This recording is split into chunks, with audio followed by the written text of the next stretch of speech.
Hello everyone, আসসালামু আলাইকুম। মুন্নিস কিচেনে আপনাদের সবাইকে স্বাগতম। আজকে বানাবো সহজ একটা নাস্তা। আপনারা বাচ্চাদের টিফিনে বা ইফতারিতে, বিকালের নাস্তায়ও বানাতে পারেন। প্রথমে একটা পাতিলে আটা নিয়ে দিলাম এখানে 4 কাপ। দিয়ে দিলাম 1 টেবিল চামচ পরিমাণে ইস্টি দিয়ে দিলাম, মতো লবণ, গুঁড়ো দুধ দিয়ে দিলাম 2 চামচ, দিয়ে দিব 2 টেবিল চামচ গরম পানি দিয়ে আটাটা মাখিয়ে নিব। অল্প পানি দিব আর মাখিয়ে নিব। একটা রুটির ডো তৈরি হচ্ছে, ঠিক অতটুকুই পানি দিতে আপনাদের কম বেশি লাগতে পারে। আটার ডোটা ঠিক এরকম হবে, স্টিকি টাইপের। উপর থেকে একটু তেল মাখিয়ে দিব। খুব বেশি সময়ের জন্য রেস্টে রাখিনি, 30 মিনিটের মতো রেস্টে রাখলেই হবে। আমি আটাটা এক সাইডে রেখে দিব। কড়াইতে তেল দিয়ে দিলাম। এটা গরম হয়ে যাওয়ার পর পেঁয়াজ দিয়ে দিব। পেঁয়াজটা ভালো করে ভেজে নেব। পেঁয়াজটা ভাজা শেষ, আগে থেকে ছোট করে কেটে রাখা মুরগি মাংস দিয়ে দিব। এটা ভাজা হয়ে গেছে।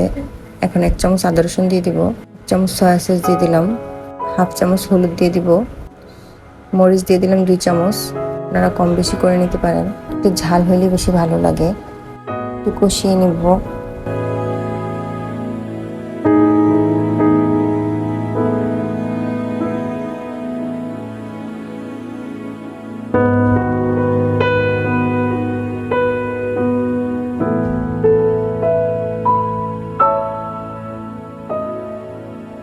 এলাচ, 2 টুকরা দারচিনি আর একটা তেজপাতা দিয়ে দিব।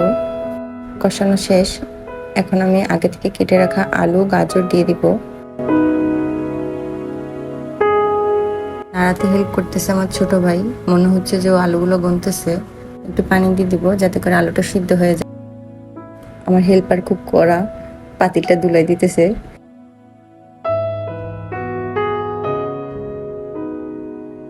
এখন ঢাকনা দিয়ে দিব। ঢাকনাটা উঠিয়ে দিব, আবার নাড়িয়ে দিব। 1 মুঠি পরিমাণে মটরশুঁটি দিয়ে দিলাম। আপনারা চাইলে স্কিপও করতে পারেন, আরও বেশিও দিতে পারেন। না দিয়ে দিব সবগুলো একসাথে সিদ্ধ হয়ে যাওয়ার জন্য। ঢাকনাটা উঠিয়ে নিব। টমেটো দিয়ে দিব। এখন ভালো করে নাড়িয়ে দিব। 1 চামচ চিলি ফ্লেক্স দিয়ে দিব। আলুগুলো একটু ভেঙে দিব। সিদ্ধ হয়ে গেছে, পানিটা একটু শুকিয়ে যাবে। তারপর ধনেপাতা দিয়ে দিলাম। ধনেপাতা দেওয়ার পর আবার একটু নাড়িয়ে দিব। এটা একটা সাইডে রেখে দেবো। রান্না শেষ। আগে থেকে রেডি করে রাখা আটার ডোটা একটু সফট হয়ে গেছে। এখন আবার একটু মেখে নিব। হাতে একটু তেল লাগিয়ে নিব। একটু আটার লেচি নিয়ে নিলাম। হাত দিয়ে চেপে চেপে একটা গোল শেপ দিয়ে নিব। এখন পুরটা দিয়ে দিব। পুরটা দেওয়া হয়ে গেছে। এখন একটা গোল করে শেপ দিয়ে নিব।